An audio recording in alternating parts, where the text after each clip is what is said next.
చాలు, మా ఇళ్లలోకి దూరొచ్చి కొడితే మీ సరిహద్దుల లోపలికి వచ్చి దూరి కొడతాం.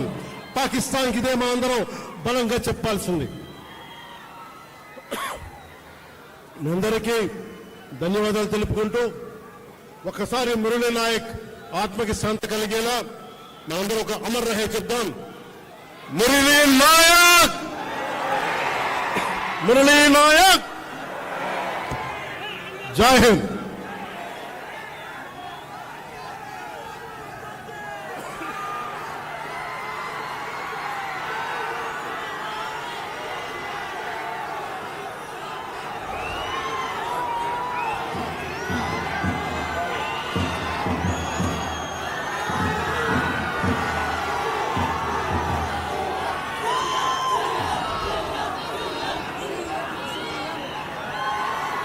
గౌరవనీయులు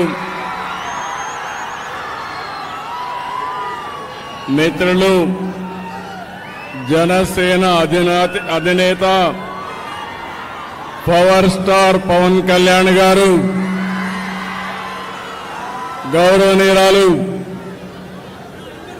ఆంధ్రప్రదేశ్ రాష్ట్ర బీజేపీ అధ్యక్షురాలు పురంధేశ్వరి గారు, వందే మాతరం, వందే మాతరం, వందే మాతరం. అందరికీ నమస్కారాలు. ఈరోజు మనం భారత దళాల పరాక్రమాన్ని కీర్తిస్తూ 175 నియోజకవర్గాల్లో 16, 17, 18 తేదీల్లో తిరంగా యాత్ర పేరుతో ఒక పెద్ద కార్యక్రమానికి ప్రజలే శ్రీకారం చుట్టారు. ఈరోజు ఇక్కడ ఎన్డీఏ నాయకులుగానే మేమందరం నిమిత్త మాత్రులం. ఇది ప్రజా ఉద్యమం అని చెప్పి కూడా నేను మీకు తెలియజేస్తున్నాను. అందులో భాగంగా విజయవాడలో తిరంగా ర్యాలీ మనం అందరం నిర్వహించుకున్నాం. ఉగ్రవాదంపై పోరులో మన రక్షణ దళాల పోరాటానికి సెల్యూట్ చేస్తున్నాను. అందరూ కూడా గర్వించదగ్గ సైనిక దళాలు మనకు ఉండడం మన దేశానికి ఒక గర్వ కారణం. దీన్ని మనందరం అభినందించాల్సిన అవసరం ఉంది. జాతీయ జెండా చూడగానే అత్యంతమైన ఉత్సాహం, ఉద్వేగం, దేశభక్తి మనందరిలో వస్తా ఉందంటే ఆ జాతీయ జెండా రూపాన్ని రూపొందించినటువంటి వ్యక్తి పింగళి వెంకయ్య ఈ ప్రాంతం వాడేనని చెప్పి మరొకసారి గుర్తిస్తున్నా. అలాంటి జెండా చూస్తే దేశ పౌరులే కాదు, ప్రపంచం మొత్తం ఒక ప్రత్యేక గుర్తింపు ఉండే ఏకైక జెండా భారతీయ జెండా అని చెప్పి నేను మీకు తెలియజేస్తున్నా. అందుకని మనందరం ఇక్కడ సమావేశమైంది. పహల్గాం అనంగానే మనలో రోషం వస్తుంది, కోపం వస్తుంది, ఉద్వేగం వస్తుంది. ఖబర్దార్, జాగ్రత్తగా ఉండమని హెచ్చరించే పరిస్థితి వస్తుంది. జరిగిన సంఘటన చూస్తే భార్య ముందరనే భర్తని, కొడుకు ముందరనే తండ్రిని మతం పేరడిగి చంపేశారు. ఇదెక్కడ న్యాయం అని నేను అడుగుతున్నా. అలాంటి సంఘటన దేశం మొత్తం ప్రతి ఒక్కరిలో కూడా ఒక ఆవేశం వచ్చింది. అంతేకాదు ఒక బాధ, ఒక పక్కన ఆవేదన కూడా వచ్చే పరిస్థితి వచ్చింది. ఇవన్నీ చూసిన తర్వాత ప్రధానమంత్రి నరేంద్ర మోడీ గారు ఆడబిడ్డల నుదుట తిలకంతుడు చేసిన ఒక్క ఉగ్రవాది భూమి మీద ఉండడానికి వీలు లేదని ఆపరేషన్ సింధూర్కు శ్రీకారం చుట్టారు. మీరు గుర్తుపెట్టుకోండి, మనం ఎప్పుడు కూడా వేరే దేశాలపైన యుద్ధానికి పోవడం లేదు. కానీ ప్రపంచాన్ని పట్టి పీడిస్తున్న సమస్య ఉగ్రవాదం. ఉగ్రవాదం పైన పోరాడే ఏకైక దేశం భారతదేశం, ఏకైక నాయకుడు నరేంద్ర మోడీ. అందుకని రక్షణ దళాలు ఉగ్రవాదుల్ని ఈ దేశానికి తిరిగి కన్నెత్తి చూడకుండా చేయాలని ఎక్కడున్నా వాళ్ళ మీద మన త్రివిధ దళాలు ధైర్య సాహసంతో ముందుకు పోయినాయి. ప్రపంచ చరిత్రలో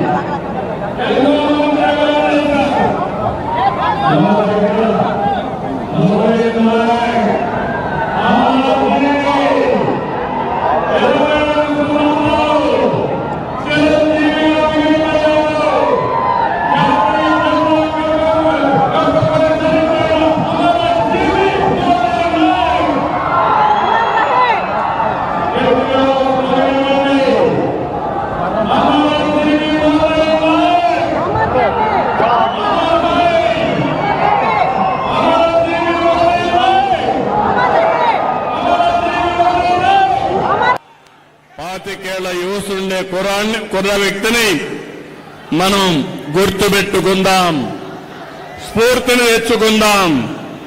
అలాంటి త్యాగదనిని ఆంధ్రప్రదేశ్ రాష్ట్రమే కాకుండా దేశం మొత్తం గర్విస్తుందని చెప్పి కూడా నేను మీకు తెలియజేస్తున్నా. అత్యంత కఠినమైన పరిస్థితులు సరిహద్దుల్లో రాత్రి పగలు లెక్క చేయకుండా మన దేశాన్ని కాపాడి మనల్ని కాపాడుతున్నటువంటి జవాన్లకి చేతులెత్తి నమస్కరిస్తున్నా. వాళ్ళందరికీ కూడా సెల్యూట్ చేస్తున్నానని చెప్పి కూడా నేను మీకు తెలియజేస్తున్నాను. వాళ్ళు పోరాడుతున్నారు, మనం క్షేమంగా ఉన్నాం. ఈ విషయం మనం గుర్తుపెట్టుకోవాల్సిన అవసరం ఉంది. ఈరోజు మన దేశ గౌరవం, మన బలం, బలగం మన సాయుధ బలగాలే. మనం ఏమాత్రం అధైర్యపడవలసిన అవసరం లేదు. ప్రధాని మోడీ గారి సంకల్పం ఉగ్రవాదులు ఎక్కడున్నా, ప్రపంచంలో ఎక్కడ దంకున్నా వాళ్ళని తుదమెట్టిచ్చే విధంగా ముందుకు పోయేదానికి చాలా దృఢ సంకల్పంతో ముందుకు పోతున్నారు. ఈ ఆపరేషన్ లో మన సైనికుల ధైర్యం చూశాం, సామర్థ్యం చూశాం, మనం తయారు చేసుకున్న ఆయుధాలని మనం చూశాం. ఈరోజు ప్రపంచ దేశాల్లో భారతదేశం యొక్క ప్రతిష్ట పెరిగే పరిస్థితి వచ్చింది. పొరుగు దేశాల్లో ఉండే శత్రువుల గుండెల్లో రైళ్లు పరిగెత్తించే పరిస్థితి వచ్చింది. మేమెవరి జోలికి రాము, ఎవరిపైన యుద్ధం చేయం. తీవ్రవాదుల రూపంలో మా దేశానికి వస్తే మాత్రం అదే చివరి రోజు మీకని మరొకసారి హెచ్చరిస్తున్నాను. ఇది ప్రతి ఒక్కరి నినాదం కావాలి. ప్రతి ఒక్కరు కూడా అవసరమైతే ఎలాంటి త్యాగానికైనా సిద్ధమవుతామని చెప్పాల్సిన తరుణం ఇది. అందుకే ఈ రోజు మనందరం కూడా చూస్తే దేశానికి సరైన సమయంలో సరైన నాయకుడు, బలమైన నాయకుడు నరేంద్ర మోడీ గారు అని చెప్పి మీ అందరికీ విజ్ఞప్తి చేస్తున్నా. ఇంకొక పక్కన సరైన నిర్ణయం సరైన సమయంలో తీసుకునే సమర్థవంతమైన నాయకుడు కూడా నరేంద్ర మోడీ గారు. అదే మనం నిరూపించాడు. ఆపరేషన్ సింధూర్ అని చెప్పి కూడా నేను మీకు తెలియజేస్తున్నాను. ఎవరికైనా సంకల్పం ఉంటుంది, ఆ సంకల్పాన్ని ఆచరణ చేసి విజయవంతంగా ముందుకు పోవడం ఒక్క నరేంద్ర మోడీ గారికి సాధ్యమని మరొకసారి మీకు తెలియజేస్తున్నా. ఈరోజు భారతదేశం ఒక రక్షణ శక్తిలోనే కాదు, ఆర్థిక శక్తిలో కూడా ముందుకు పోతున్నాం. కొంతమందికి బాధ ఉంది, అసూయ ఉంది. కానీ మీరు ఏమీ చేయలేరని చెప్పి హెచ్చరిస్తున్నా. 2047కి ప్రపంచంలోనే భారతదేశం నెంబర్ 1 గానీ నెంబర్ 2 దేశంగా ఉంటుంది. ఇలాంటి కుట్రలు కుతంత్రాలు మమ్మల్ని ఏమీ చెయ్యలేవని చెప్పి హెచ్చరిస్తున్నా. తమ్ముళ్ళు, మిమ్మల్ని అందరినీ చూస్తున్నాను. మేము ప్రారంభమైనప్పటి నుంచి చూస్తున్న ఉత్సాహం, ఇదే ఉత్సాహంతో దూసుకెళ్ళండి. భారతదేశం నెంబర్ 1 దేశంగా ఉందంటే ఆ రోజు ఎంతో మంది త్యాగాలు చేశారు. మన రాష్ట్ర వాసు రూపకల్పన చేసినటువంటి జాతీయ జెండా ఆ వ్యక్తి పింగళి వెంకయ్యని మరొక్కసారి గుర్తు చేస్తున్నా. అలాంటి జాతి మనది. జాతి నిర్మాణం కోసం పోరాడిన జాతి. అందుకే మనందరం కూడా సమర్థవంతంగా పనిచేసి జాతి పునర్నిర్మాణంలో భాగస్వాములయ్యి ప్రపంచంలో ఏ శక్తి అడ్డుకోని విధంగా ఆర్థిక శక్తులు, రక్షణ శక్తులు మనకు మనమే మేటైన శక్తిగా తయారు కావాలని చెప్పి మిమ్మల్ని అందరినీ కోరుతున్నా. ఈరోజు ఇలాంటివన్నీ జరగాలంటే,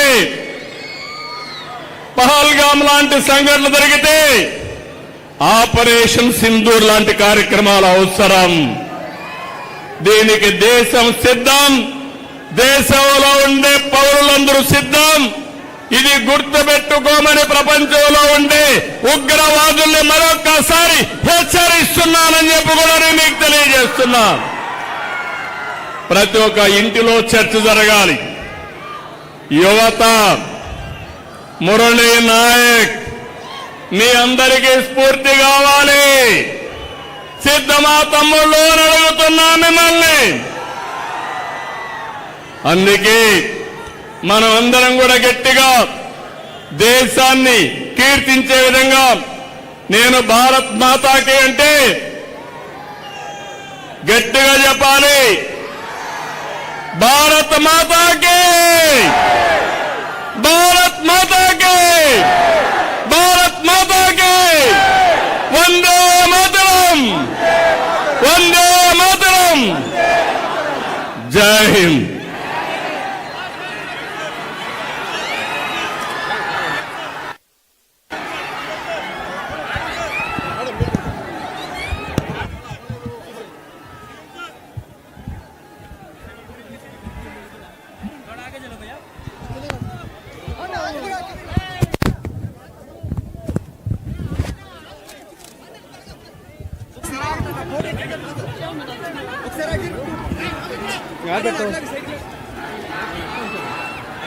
उस साइड करो, उस साइड करो, उस साइड।